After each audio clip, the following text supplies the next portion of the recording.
Very good evening to all our viewers and welcome to this Thursday's edition of the Evening Review.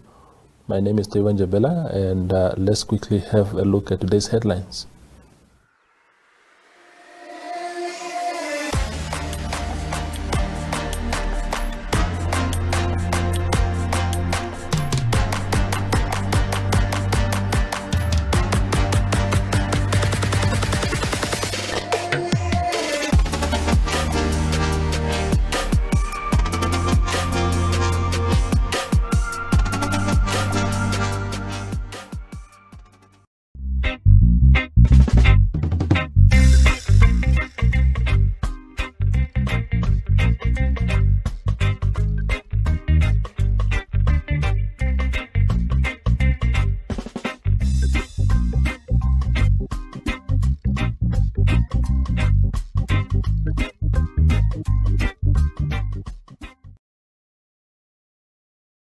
Everything's gonna be alright. Don't you worry about a thing. We're gonna have an easy time. Don't you worry about a thing.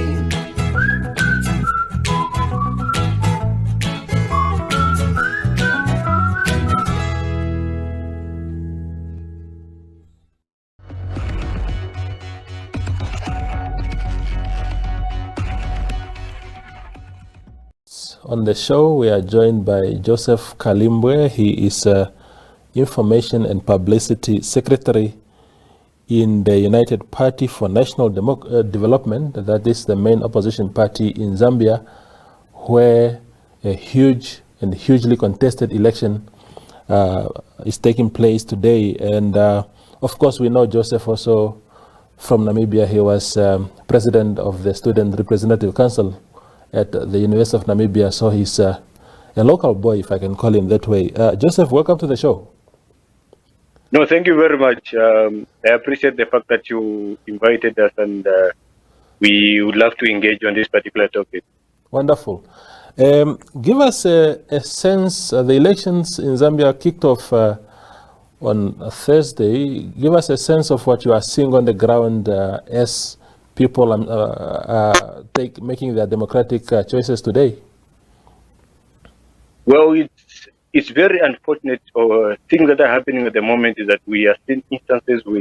Just now we have received communication from our colleagues within the United Party for National Development that WhatsApp has been shut down. But the masses of our people have gone out to vote in every area in the country.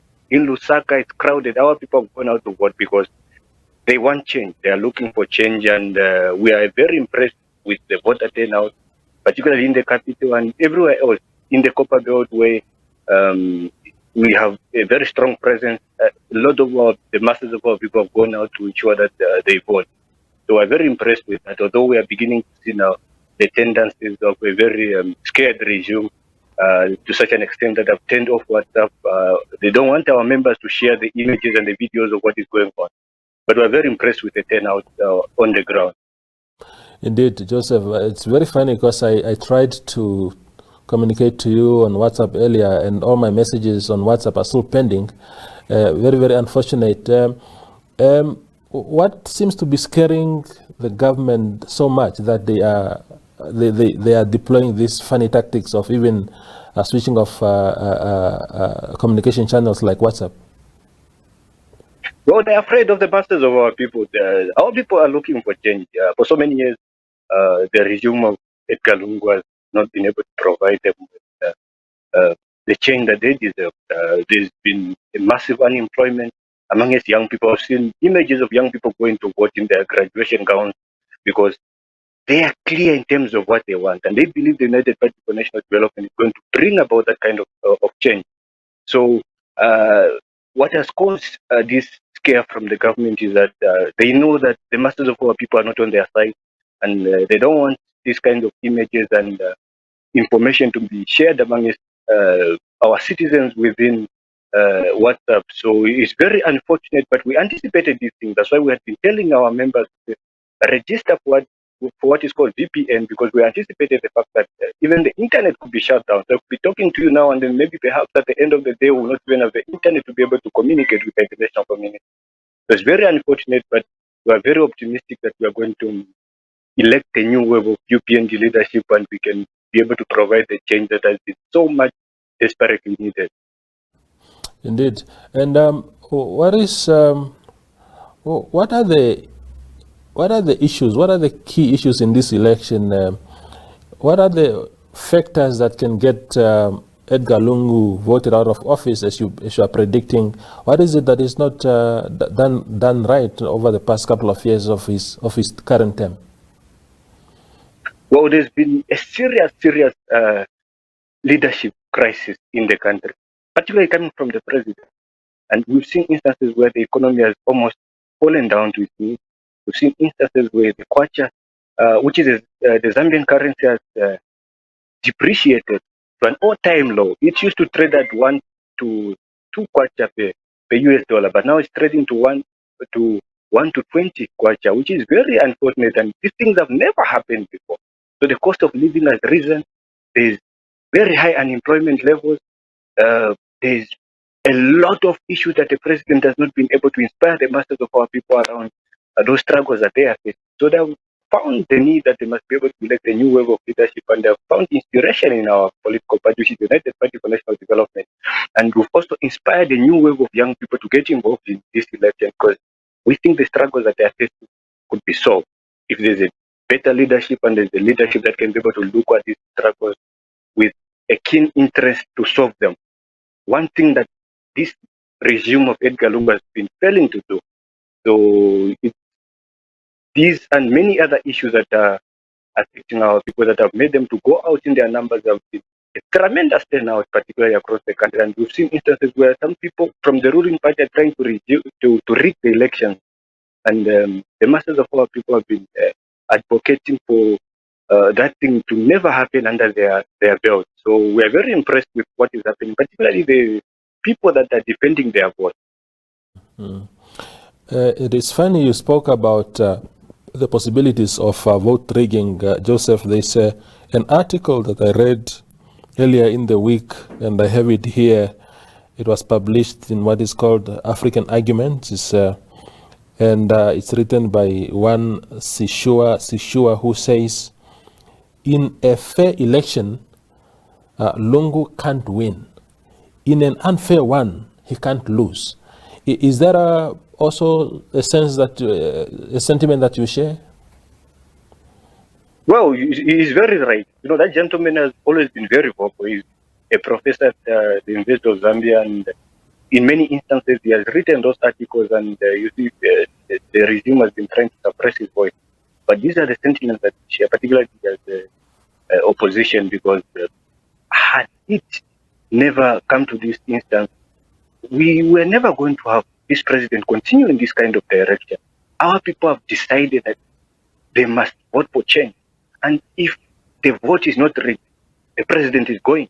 And we've been very clear about this, that this president must be voted out on the basis that he has failed to provide leadership on a myriad of issues. And so if the election is free and fair, there is no way whatsoever that this president is going to continue in that office. There is also, what can you tell us about your party president and the presidential candidate, Hakainde Hichilema? He is the biggest challenger to Edgar Lungu right now, and he has tried on several other occasions before to become president of Zambia and implement his policies. What is it that he did this time around that seemed to have made him a very, very strong contender and a potential next president of Zambia? Well, our president has always been very clear in terms of his ideologies, and particularly the ideologies of the party that he represents. He has always stood for what he believes was right, and that belief has been enshrined into our manifesto and everywhere else where the masses of our people, particularly our supporters. But in this phase, the hardships and the struggles that our people have been facing have made them to understand that actually they should have voted for this the leader of the opposition a long time ago, because of what has been happening. He has a proven track record in business. He is one of the leaders that has been so consistent in terms of the issue that we are facing, and the masses of our people have realized that now is the time to be able to give him a chance. But what we have seen is that there's been a lot of propaganda from the ruling party that is saying, no, this gentleman is not Christian enough. He believes in what they're calling Satanism and what they're saying Freemason. But what we have said is that, okay, Edgar Lungu, you call him a Christian. They're bringing out this propaganda to say, no, the leader of the opposition is a Freemason. What have the Christians done? The Christians have failed. So those are the voices of our people to say the Christians have failed. Now let's give a chance to this one that you're claiming to be a Freemason and a Satanist, because the Christians have been stealing. The Christians have failed, and therefore we must give a chance to this individual that has been standing and that we believe now is the right time for him to be able to rise to the throne of the president. And the youth, of course, we know you are a young man yourself, and the youth of Africa is really in trouble. They are facing so many challenges: unemployment, lack of opportunities to do business, and even I'm actually very pleased to see that a young person as yourself is actually holding a portfolio that you hold in a party as big as your party. What are the aspirations of young people in Zambia, and what does your party intend to do should it gain power? Well, we have always been very clear in terms of what we want, particularly with the leadership of the United Party for National Development, because we believe as young people must get involved in the political process.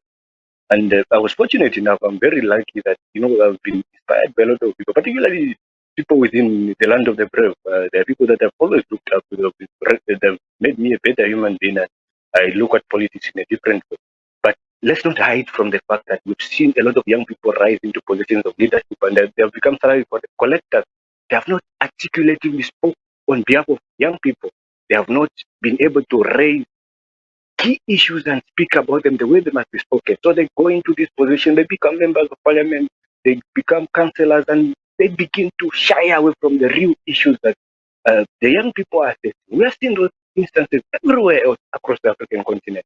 So what we are saying in the UPND is that even if a young person is voted into a position of leadership, a young person is given a portfolio as a minister, they must continue to speak about the issues that their peers are facing, even within the leadership. I've been fortunate enough to be in these kinds of things, and I'm fortunate enough to be engaging on these issues with the leadership of the UPND, and they understand that as a young person, we must be able to speak on behalf of our people, particularly the young people that are affected by the levels of unemployment. But what we have seen across the African continent is very unfortunate. Perhaps these political parties silence these young guns. Once they get into positions of leadership, they become silent, and they don't get to speak about issues that they must speak about. So it's unfortunate that it happens, but on our case, the UPND is very clear in terms of what we are doing, and going forward, we want to ensure that the youth can get into positions of leadership, could be able to lead, young people could be appointed into cabinet, and they can be able to go and provide the direction that is required.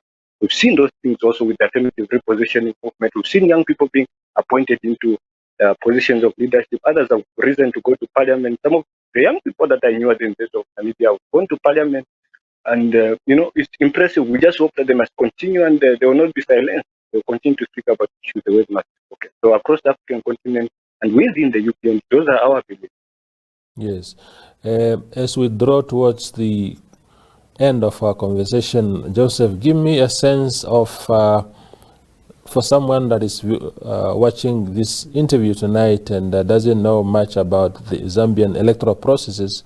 I know that a few years back, Zambia had a system where whoever gained the most votes, even if they are under 50%, they could become president. But I think there's been an amendment to that provision.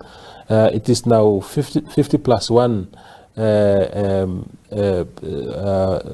system. Is that the correct way to interpret it?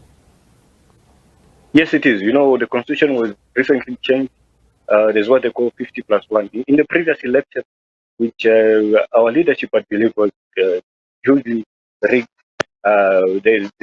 the regime of Edgar Lungu had won by 13,000 votes against our party president, Mr. Hakainde Hichilema. And that 18,000 votes played a critical role in ensuring that the president of the ruling party won the election.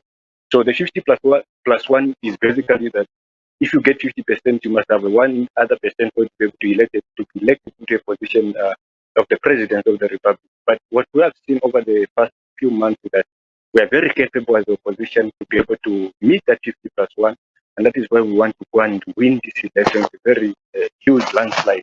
We believe with the masses of our people that have gone out and that have turned out in their numbers, we can be able to achieve that 50% and win it in the first round.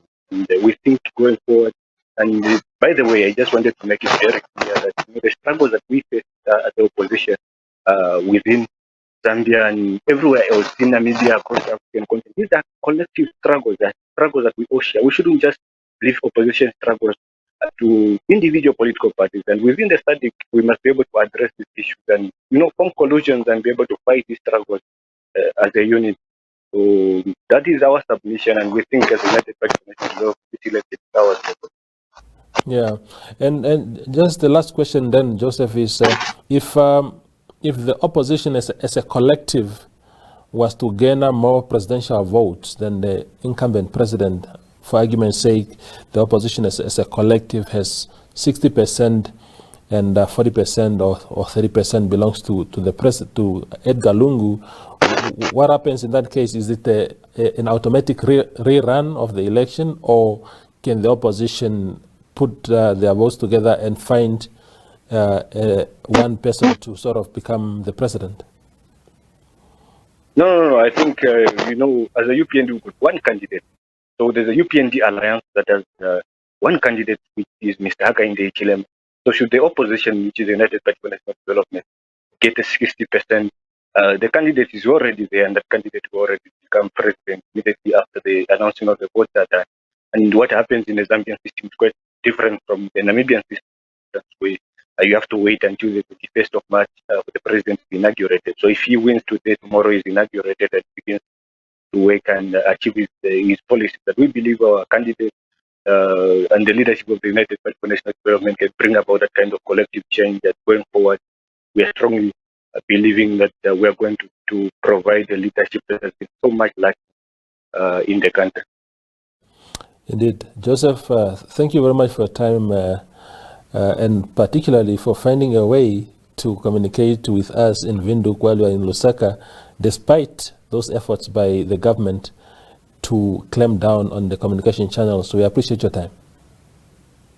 No, thank you very much. I appreciate the fact that you could be able to speak. Namibia is my home to me, and everything, all my friends and everyone else around in Namibia, I always feel at home. So I appreciate the fact that we could have this honest conversation. Thank you, sir. I appreciate it.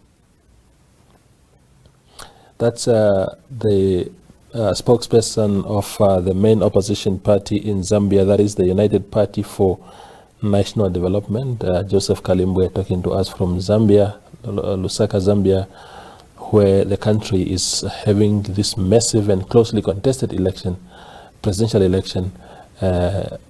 Of course, his party president, Mr. Hichilema, is one of the biggest contenders in that election. And thank you for watching.